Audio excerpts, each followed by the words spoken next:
Ethan had tried everything to change: diets, the gym, fitness apps. He always started full of energy and stopped just a few days later. He thought the problem was motivation until he realized it never showed up when he needed it most. And when it did, it vanished like smoke. While he waited for the right feeling to take action, his body grew heavier, his self-esteem lower, and his life further from the one he wanted. Putting on an old shirt had become an uncomfortable reminder that nothing was changing. Every time his friends invited him out, a new excuse appeared. He'd say he was busy, that he had work. But the truth was, he didn't want to see himself in photos next to them, or be gasping for air halfway up the first hill. His ankle, injured years earlier, was a burden he had accepted. The pain wasn't enough to stop his day, but it was always enough to remind him he wasn't the same whenever he tried to move more. The nights were long. Sometimes he stayed up watching videos about how to change your life or how to find motivation. He saved tips, made lists, but the next day, nothing happened. His coffee grew cold in the mug, while he thought, maybe tomorrow, maybe next week. The problem was, those tomorrows had already turned into years. In the friends group chat, Ethan saw photos from their last hike. Everyone smiling at the mountain peak, the sun turning the horizon gold. He scrolled slowly, feeling the distance between that moment and his own life. Then a picture of him from a birthday appeared, sitting, hunched over, shirt stretched tight over his stomach, eyes dull. He froze, staring at the scene as if he were looking at a stranger. A deep discomfort rose in his chest. It wasn't just about weight, it was about everything he was letting slip away.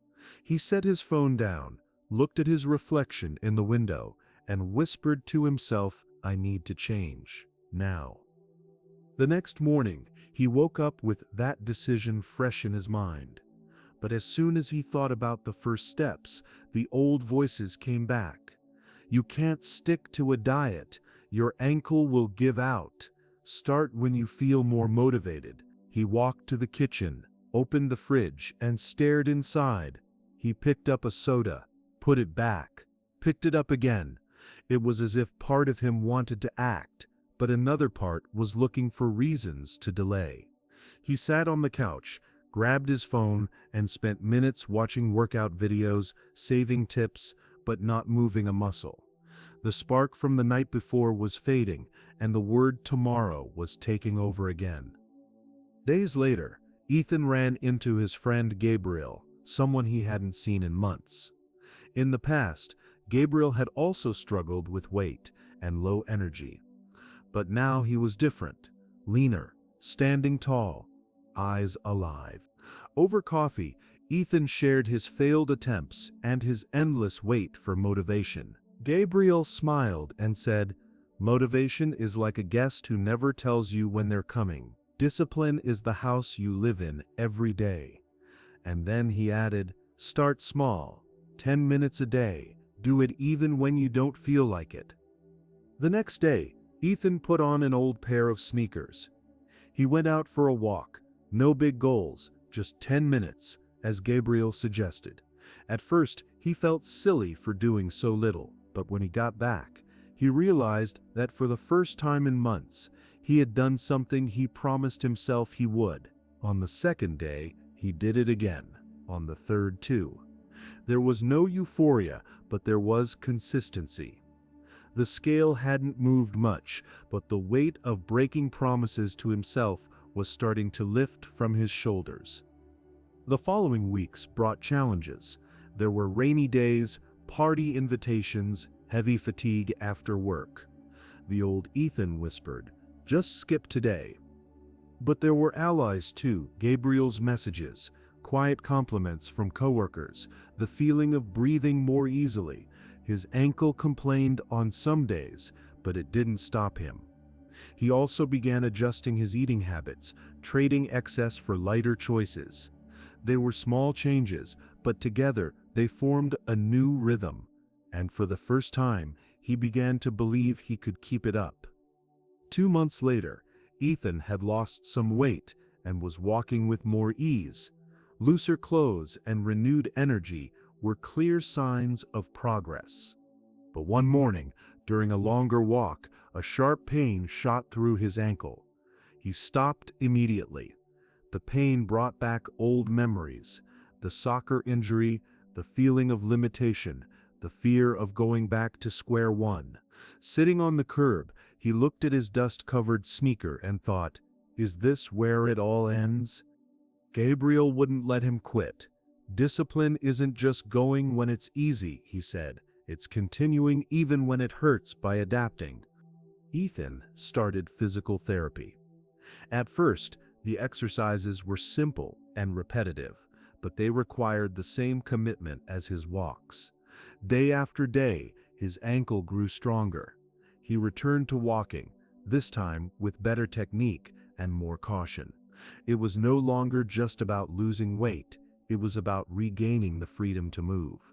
Months later, Ethan had not only lost weight, but was running short distances without pain.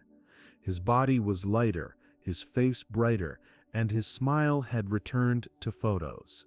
When his friends invited him on a hike, he went. At the mountain's peak, he felt the wind on his face and his breath quicken, but no pain. He looked at the view and remembered all the mornings he had left the house without wanting to, but gone anyway. That moment was worth every disciplined step. After the hike, Ethan noticed that the discipline that helped him lose weight was spilling into other parts of his life. At work, he met deadlines more easily. At home, he kept things organized. Even with his finances, he applied the same logic. Small, consistent actions lead to big results. It was as if, by taking control of his body, he had learned to take control of his whole life. The Ethan who waited for motivation was gone. Now, on days of laziness or bad mood, he put on his sneakers and went out anyway. He knew he didn't need to feel like it to do what needed to be done. When someone said, "I don't have the motivation to start," he smiled and replied, "Then start anyway." At the top of the last hike of the year, looking at the horizon, Ethan understood. Motivation is unstable, but discipline is reliable. Starting small and continuing, even without wanting to, had changed everything. He knew this lesson was for anyone. This is the power of discipline. This is the power of discipline. So, I leave you with this message. Today could be your day one, but only if you don't stop here. Don't let this be just another story you watched and forgot. Subscribe now and walk with me every day. Tomorrow, when the next story arrives, it could be exactly the push that keeps your discipline strong and your transformation in motion.